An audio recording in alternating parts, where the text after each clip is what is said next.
gbogbo ẹ̀yin wa ẹ máa wo Bísí Ológe show pẹ̀lú Bísí Ẹdúnjọbí.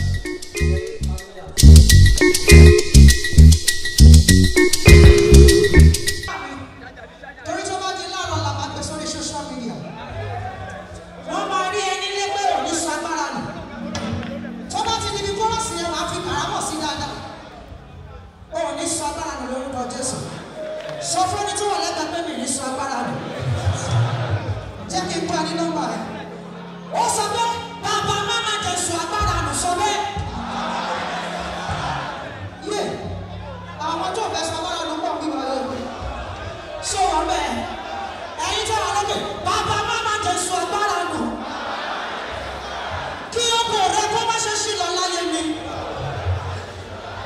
bàbá máma jẹ́ sọ agbára nù kí ọkọ̀ rẹ kó má ṣe ṣì lọ láyé mi tí ọmọ 30 years tó bá ṣe gbogbo jẹ ní o ti sọ agbára nù ṣé o ti rẹ́dì tó bá di ní kọ́rọ̀sì yẹn inú mi dùn pé àwọn ọkùnrin ló pọ̀ jù lórúkọ Jésù ẹ̀ máa rògbòdò láyé dúró dáadáa kámẹ́rà tèmi ni ẹ wá fèsì mi dáadáa 1 2 3 go. Bàbá bàbá jẹ́ sọ agbára ìyàwó rẹ̀ kó má ṣe ṣì lọ láyé mi. Bàbá bàbá jẹ́ sọ agbára lọ́wọ́ sókè ìyàwó rẹ̀ kó má ṣe ṣì lọ láyé mi. Ó yẹ pariwo. Bàbá bàbá jẹ́ sọ agbára ìyàwó rẹ̀ kó má ṣe ṣì lọ láyé mi. Bàbá bàbá jẹ́ sọ agbára ìyàwó rẹ̀ kó má ṣe ṣì lọ láyé mi. Listen, ọjọ́ tí iyọ̀ tó bá ti sọ agbára nù ọjọ́ náà ló tẹ́ ìyẹn láwùjọ rẹ̀ Ọlọ́run mo bẹ̀ ọ́ má jẹ́ sọ agbára nù ọ́ kí ògo rẹ kó má ṣe ṣí lọ láyé mi ọjọ́ tí táyà ọkọ̀ tó má sọ agbára nù ó lè máa yọjú ó dẹ̀ lè máa lójijì Ọlọ́run mo bẹ̀ ọ́ má jẹ́ sọ agbára nù ọ́ kí ògo rẹ kó má ṣe ṣí lọ láyé mi. Ẹ̀yin tẹ́ wà lókè pariwo. Má jẹ́ sọ agbára nù kí ògo rẹ kó má ṣe ṣí lọ láyé mi. Bàbá má jẹ́ sọ agbára nù. Ṣàánú mi. Kí ògo rẹ kó má ṣe ṣí lọ láyé mi. Ọjọ́ tí ọkọ tó bá ti sọ agbára nù á dẹni yẹ̀yẹ́ ìyẹn lójú ayé rẹ̀ tí ọ̀gá kíyèsára àyà rẹ̀ àdáyà rẹ̀ Ọlọ́run mo bẹ̀bẹ̀ má jẹ́ sọ agbára nù ọjọ́ tí wòlíì àbí àrínà tó bá sọ agbára nù kò ní rírun ẹ̀mí mọ́ akọ̀ máa ríran káríkárí Ọlọ́run mo bẹ̀ ọ́ má jẹ́ sọ agbára nù o kí ògo rẹ kó má ṣe ṣí lọ láyé. Listen, ọjọ́ tó lórí ẹ̀mí tó bá sọ agbára nù tó bá fi sí pósítà àwọn fásitì wá ní ṣọ́ọ̀ṣì kọrin ni Ọlọ́run mo bẹ̀ ọ́ má jẹ́ sọ agbára nù o kí ògo rẹ kó má ṣe ṣí lọ láyé. Báwo ẹ sókè pariwo. Bàbá bàbá jẹ́ sọ agbára kí ògo rẹ kó má ṣe ṣí lọ láyé.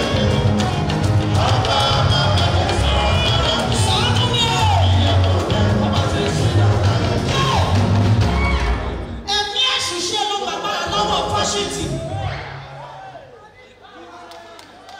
Àgbàgbára lọ́wọ́ ẹ̀ àdàgbàdà fún Wẹ́sítẹ́rì wọlé. Ọlọ́run mo bẹ̀ ọ́ má jẹ́ sọ agbára nù ọ́ kí ògo rẹ kó má ṣe ṣí lọ láyé mi. Àṣìṣe ọjọ́ kan ó lè ṣàdànà kú bí ẹni lẹ́ o. Ọlọ́run ọlọ́mọ tí ó lè bá wí tó bá ṣiṣẹ́. Àánú mo fẹ́ bàbá mẹ́lẹ̀ tó ìbínú rẹ̀ wò kí ògo rẹ kó má ṣe ṣí lọ láyé mi. Kò sálágbára lẹ́kọ̀ọ́ tí ó lè sọ agbára nù. Ìrírí sọ fún mi polówó àná tí mo bá rí. Ọlọ́run mo bẹ̀ ayé má jẹ́ ibi tán gan nínú òṣì. Kì má sọ agbára nù, kì má dẹ̀ tán o lójijì. Ènìyàn ló ṣe é ṣe, Ọlọ́run ló má ṣe é ṣe. Tí bá ṣe ènìyàn tó bá ń bínú, wá sáàdọ̀ Ọlọ́run. Àmọ́ tí bá ṣe Ọlọ́run, ta ló lè gbà mí lọ́wọ́ rẹ̀? Ọlọ́run mo bẹ̀bẹ̀, jàre má jẹ́ ṣe ọ́. Sámsónì sagbára lù sáyà obìnrin. Àìgbọràn ló fi ṣe lẹ́yà nínú ayé. Akọni àná ewédé ní ọ̀tá ń lúwọlẹ̀. Ọlọ́run mo bẹ̀bẹ̀ má jẹ́ sọ agbára nù. Tọ́lọ́run bá ń bẹ láyé rẹ̀ wàá rẹ̀ yọ̀tá. Ogun lè gbóná síbẹ̀síbẹ̀ wàá ṣẹ́gun.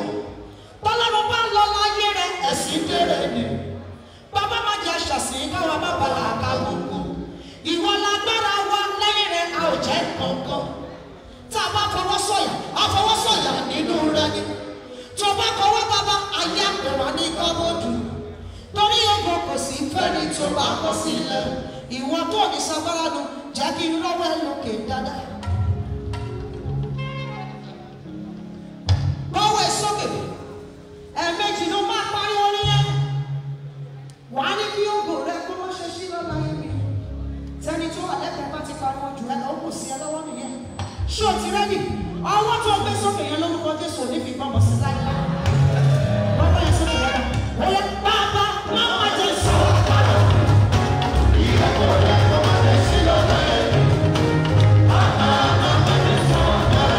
Sọ̀rọ̀ mi o. Ìyàwó rẹ̀ kó má ṣe sí lọ́la yìí. Ẹ̀yọ̀ kan tó. Bàbá máma jẹ sọ̀rọ̀ padà. Olúwa. Ìyàwó rẹ̀ kó má ṣe sí lọ́la yìí. Olúwa. Bàbá máma jẹ sọ̀rọ̀ padà. Sọ̀rọ̀ mi o. Ìyàwó rẹ̀ kó má ṣe sí lọ́la yìí.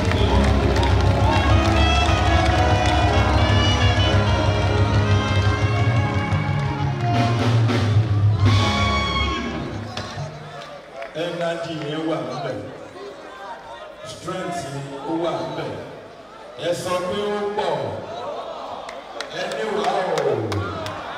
Thanks for watching this video. Please don't forget to click on subscribe button. Kindly comment and share. We drop new videos daily. Thank you. God bless you.